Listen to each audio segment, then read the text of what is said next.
السلام عليكم ورحمة الله. صباح الخير على كل عشاق كرة القدم.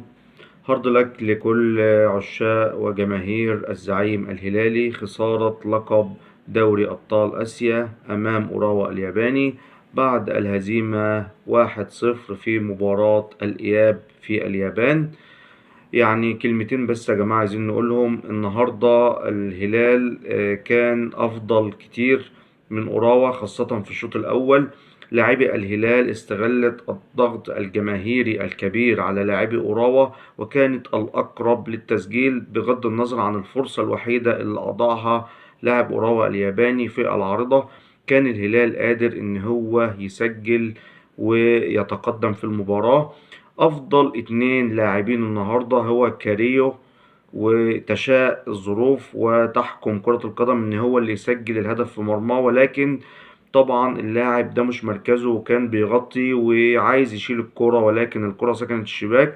وانا ما زلت بقول كان افضل لاعبي الهلال كاريو وبالاضافة لميشيل. طبعا جاله اضاع فرصة كبيرة جدا، تألق حارس أوراوا في التصدي لفرص الهلال.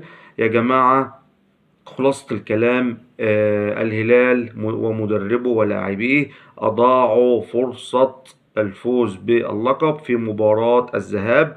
المباراة اللي كانت على أرضهم وتعادلوا 1-1، فرطوا في فرصة كبيرة على ملعبهم. وللمرة المليون هارد لك لكل الجماهير الهلالية، إن شاء الله حظ أوفر. وزي ما بيقولوا نصائب قوم عند قوم فوائدهم.